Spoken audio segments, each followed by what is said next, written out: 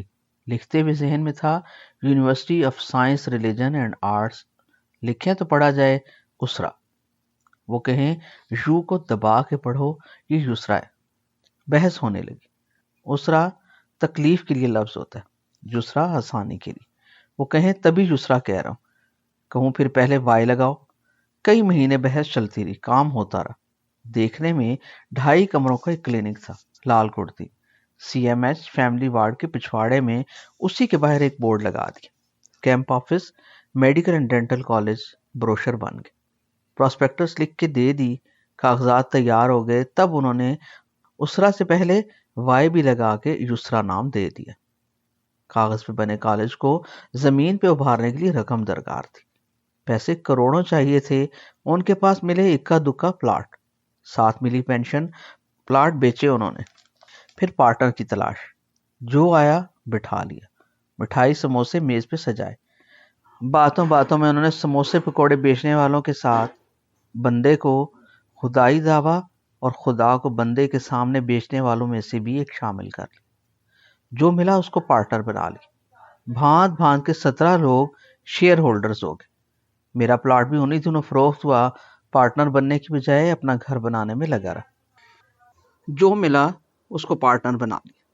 بھانت بھانت کے 17 لوگ share holders ہو گئے۔ میرا پلاٹ بھی انہی دنوں فروخت ہوا، پارٹنر بننے کی بجائے اپنا گھر بنانے میں لگا رہا۔ مجھ میں مالک بننے کی صلاحیت نہیں، نہ خواہش۔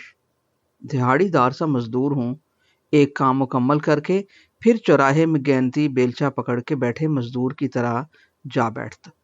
آسمان سے کوئی خیال آئے، اٹھا لیا جائے۔ قلم کی قسم کھانے والا کچھ لکھوا لے۔ جب کوئی کام شروع کر دیا تو اس میں غرق، جو کام ملا لگا رہتا۔ ان کی پہلی انسپیکشن ہوگی۔ ایک پلازا لے کر اس میں انہوں نے فیتوں سے ناپ کے کالج کی ساری ضروریات پوری کر دی، مگر 500 بیڈ کا ہسپتال کدھر سے آئے؟ PMDC نشاندہی کر کے چلی گئی۔ انسپیکشن اگلے سال پھر ہوگی۔ دفتر سے اٹھ کے گھر آیا تو دفتر سے خط آ گیا، آپ کے شایان شان یہ کالج کا پروجیکٹ نہیں، ہمیں آپ کو چھوڑنے کا افسوس ہے۔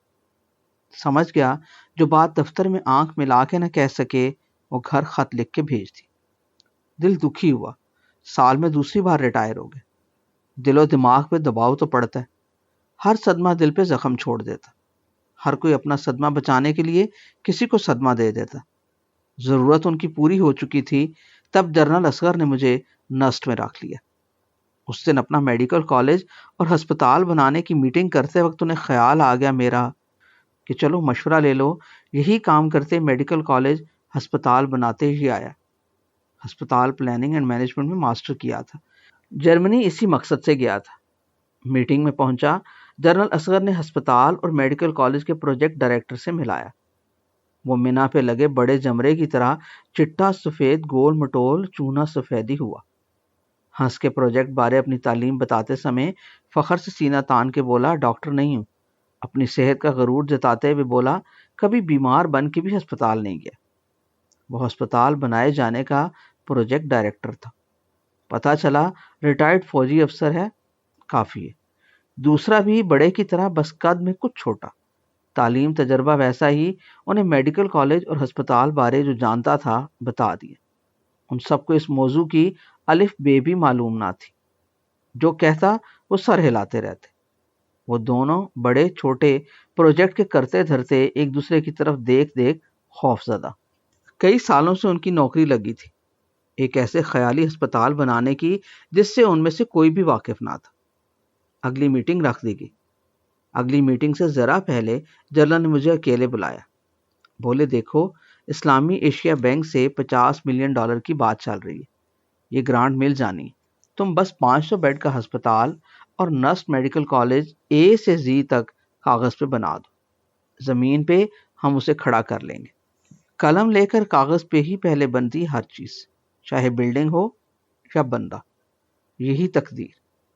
بولے، سب بتا دو، بلڈنگ کا ڈیزائن، ادھر رکھا جانے والا ہر پرزہ، ایک تھرمامیٹر سے MRI تک سٹاف تجویز کر دو، ان کی تنخواہیں، ڈیوٹیاں سب لکھ دو۔ اتنے سالوں میں کیا ہوا؟ میں نے پوچھا۔ خوش گپیاں، باتیں، میٹنگ پہ میٹنگ اور ٹی بریکس۔ وہ ہنس کے بولے۔ پوچھا کس معیار کا کالج اور ہسپتال چاہیے؟ بولے modern, state of the art. میں نے ذرا گردن لمبی کر کے کہا سنگاپور میں ہے، نسٹ ہسپتال اینڈ میڈیکل کالج۔ جنرل نے سر ہلایا۔ میٹنگ کے لیے وہ بڑے چھوٹے پروجیکٹ مینیجر بھی پہنچ گئے۔ ایک رات پہلے ہی پرانے باس دوست بریگیڈیئر سلطان مظفر سے مل کے گیا تھا۔ انہیں چھٹی کرا دی تھی، میں ان کی مجبوری جانتا تھا۔ میں نے دوستی میں بال نہ آنے دی۔ اسی کلینک پہ کیمپ آفس میں ملا، نظریں چکا کے شرمندہ شرمندہ ملے تپاک سے۔ کہا کوئی بات نہیں، بہتری ہوگی، نسٹ میں ہوں۔ خوش ہوئے، بولے انہیں پیسوں کی کیا کمی، سرکاری ٹکسال ان کے پاس، بہترین ایشیا کا ہسپتال سنگاپور میں۔ انہیں نے مشورہ دیا تھا کہ یہ مشورہ دینا۔ بریفنگ دی، آخر میں جنرل بولا بیلا تم ساتھ یہ دونوں، انہوں نے بڑے اور چھوٹے دونوں کی طرف اشارہ کرتے ہوئے کہا، تم تینوں سنگاپور ہوا۔ سنا ہے ادھر ایک ہسپتال قابل تقلید ہے، ویسا ہی ادھر بناتے۔ $50 ملین کافی ہوتے ہیں۔ پاسپورٹ اکٹھے ہو گئے، ذمہ داری میری ہی لگی، امریکن ایکسپریس کے ذریعے ویزے اور ٹکٹ کی۔ مشورہ دیا سنگاپور جاتے جاتے بینکاک اور ملیشیا بھی دیکھ لیں تو کیا حرج، ٹکٹ کے پیسے اتنے۔ بڑا اور چھوٹا دونوں خوش ہوئے، بینکاک اور ملیشیا کے ویزے لگ گئے، سنگاپور کے لیے کاغذ دور گئے۔ روز جا کے پوچھنا سنگاپور کا ویزا آیا کوئی جواب؟ ایک دن امریکن ایکسپریس والا میرے قریب ہو کے بولا جواب آ گیا۔ اس کے بتانے کا انداز خوش کن نہ تھا۔ حیرت سے آنکھیں اٹھائیں، وہ سر جھکا کے بولا صرف ایک ویزا لگا۔ میرا دل بیٹھ گیا، رہ گیا جانے سے۔ دل میں خیال آیا مگر اس کا چہرہ خوش۔ میرے کان میں بولا صرف تمہارا ویزا لگایا انہوں نے، باقی دونوں رد کر دی۔ سن کے اور زیادہ پریشان ہو گئے۔ وہ بڑے اور چھوٹے تو پہلے ہی ویری، مجھے اکثر بڑا کہا کرے تیز کام نہیں کرنا، نانا دیکھا نہیں پہلے پرائیویٹ میڈیکل کالج والوں نے تمہارے ساتھ کیا کیا؟ یہ تو سرکاری پروجیکٹ، جتنا آہستہ چلو اتنی لمبی نوکری، دنیا پھریں گے۔ وہ سنگاپور کے بعد نہ جانے کون کون سی دنیا سوچے بیٹھا تھا۔ اسے کیسے جا کے بتاتا کہ اس کا تو ویزا لگا ہی نہیں۔ بڑا چھوٹے کو بٹھائے منڈلی لگائے بیٹھا تھا۔ جی ڈاکٹر صاحب کچھ پتا چلا؟ مجھے جھوٹ بولنے کی پریکٹس نہیں، سچ بولنے کی ہمت نہ۔ بولا جی ایک ویزا کہتے لگا ہے بس۔ کس کا؟ بڑا بولا۔ کہا آپ فون کر کے پوچھ لیں ان کے بڑے سے، میری تو ایک چھوٹے سے بات ہوئی تھی۔ اس نے فون اٹھایا، پی اے کو کہا امریکن ایکسپریس۔ اتنی دیر میں سامنے بیٹھے سارے درباری چہروں پہ خوش آمدانہ مسکراہٹ لیے اسے بولیں سر اگر ایک ویزا لگا تو تینوں میں سے تو آپ کا ہی لگا ہو۔ ہاں، نام کس ترتیب سے تھے وہ مجھے پوچھنے لگا۔ آپ کا نام سب سے اوپر، پھر آپ سے چھوٹے کا، آخر پہ میرا۔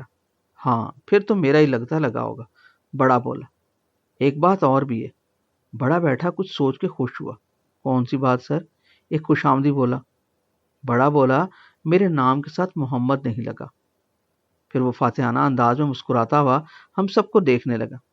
ویزے کے لیے جمع کرائے کاغذوں کی نقل اپنے سامنے پھیلائی، دستاویزات میں میرا نام دیکھ کر ناک چڑھا کے بولا تمہارے ویزے کا تو سوال ہی پیدا نہیں ہوتا، دنیا کے حالات دیکھو کدھر جا رہے ہیں۔ پتہ ہے نا سنگاپور دوسرا اسرائیل ہے نا؟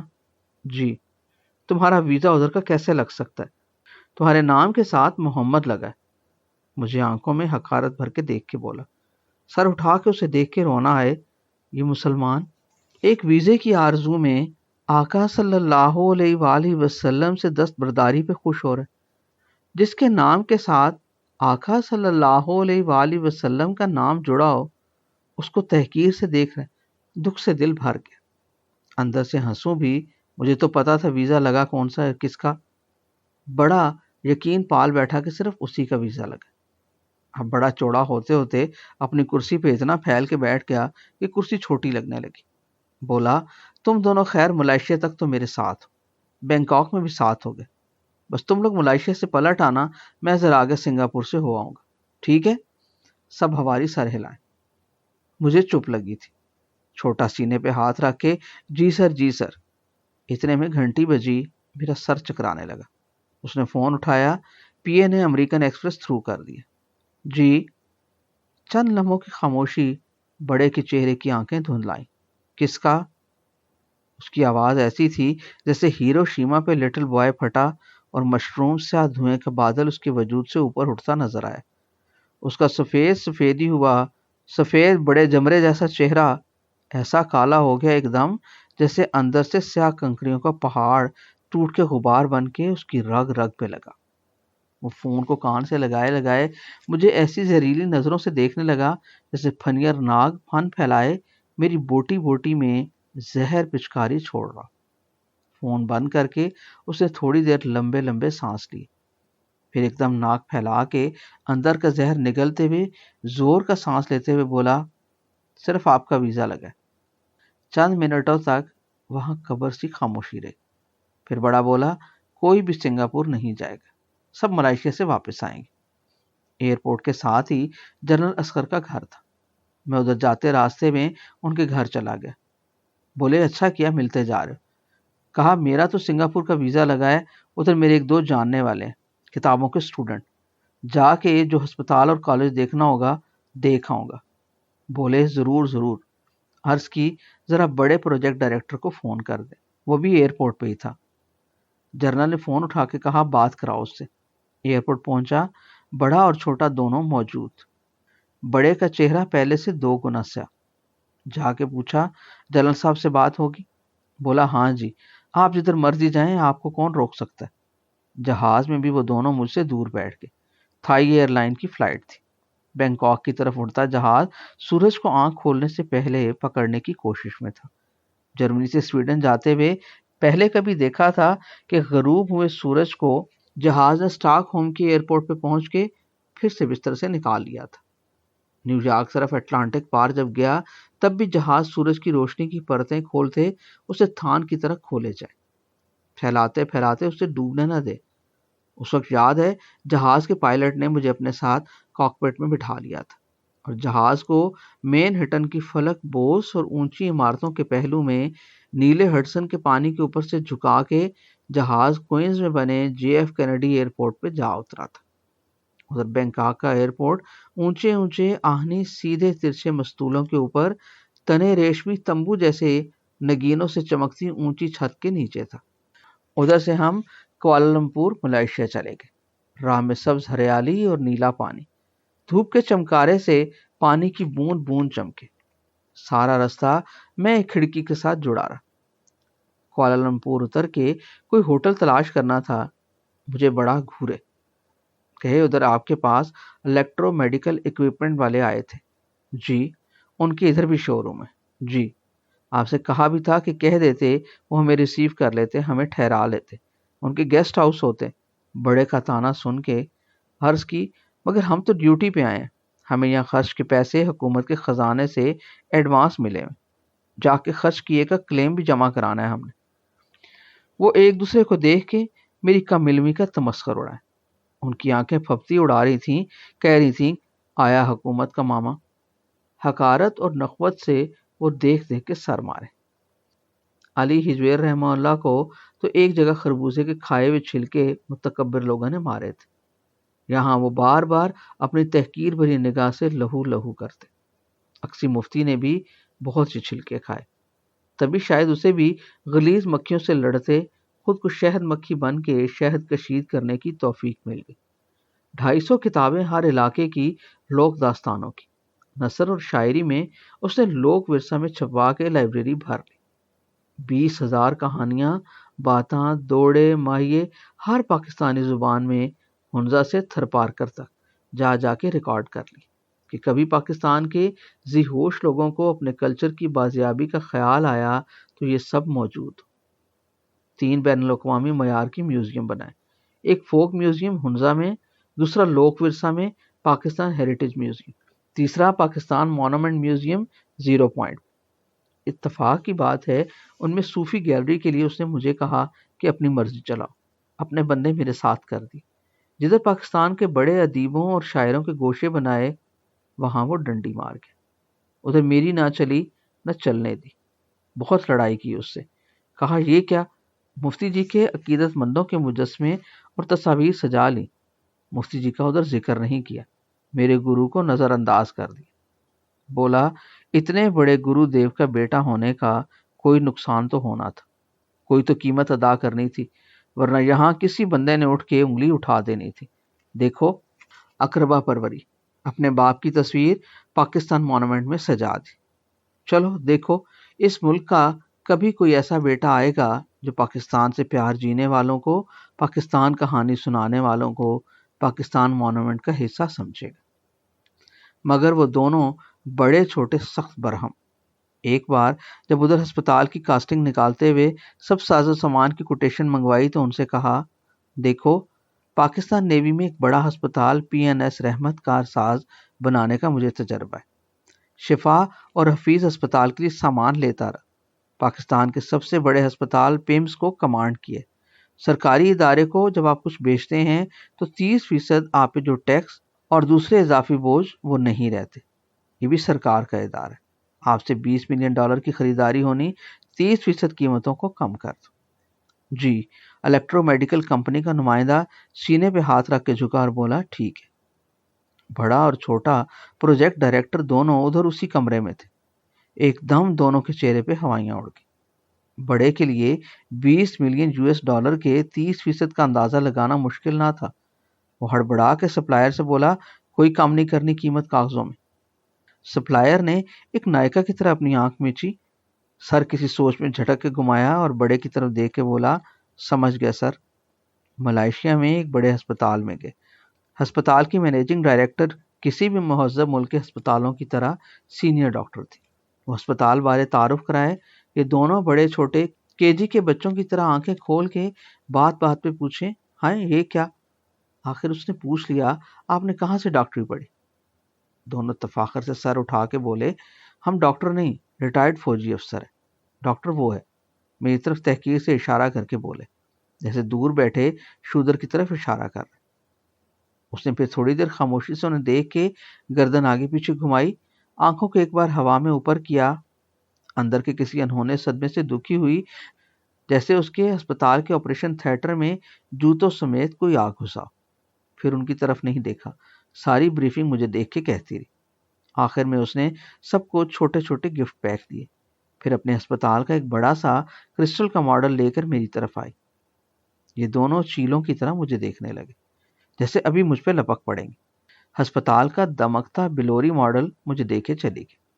ہوٹل جانے سے پہلے راستے میں ہی خود ہی میں نے وہ ہنستے ہوئے بڑے کو پکڑا دیا، یہ کہتے ہوئے کبھی ویسے بھی ہسپتال نہیں دیکھا آپ نے، لو ماڈل دیکھتے رہنا. ایک دم وہ کوے کی طرح اس پہ لپکا. فوراً اس نے پکڑ کے ٹھنڈا سانس لیا، دیتے ہوئے پھر کہا آپ رکھ لو، ہم ڈاکٹرز تو پیدا ہی ہسپتال کے لیے ہوتے ہیں. وہ اس بات کو بھی اپنی کوئی کوالیفیکیشن سمجھا اور مزید چوڑا ہو گیا. اس خاتون نے اپنے ہسپتال کا ماڈل ایک فخر سے دیا تھا کہ دیکھو ہمارا ہسپتال جو دمکتا ہیرے کی کنی کا بنا ہو. مجھے بھی خیال آیا اپنے ملک کا جھنڈا سر بلند کرنے کا. اس خاتون ڈاکٹر نے ہمیں عزت دی ہے، اپنا بیگ کھول کے اپنی لکھی کتاب پاکستان کہانی پہ اس کا نام لکھ کر اسے پیش کر دی. وہ کتاب پکڑ کے ہکی بکی کہے کیا اعزاز کی بات ہے، you are an author of Pakistan story carrying Pakistani flag on your name. بولی ایک تصویر بھی ہو جائے. ان کے ہسپتال کے فوٹوگرافر کیمرے لے کر سامنے آ گئے. اپنا کیمرہ بڑے کو دیتے ہوئے کہا اس لمحے کی ایک تصویر ہو جائے.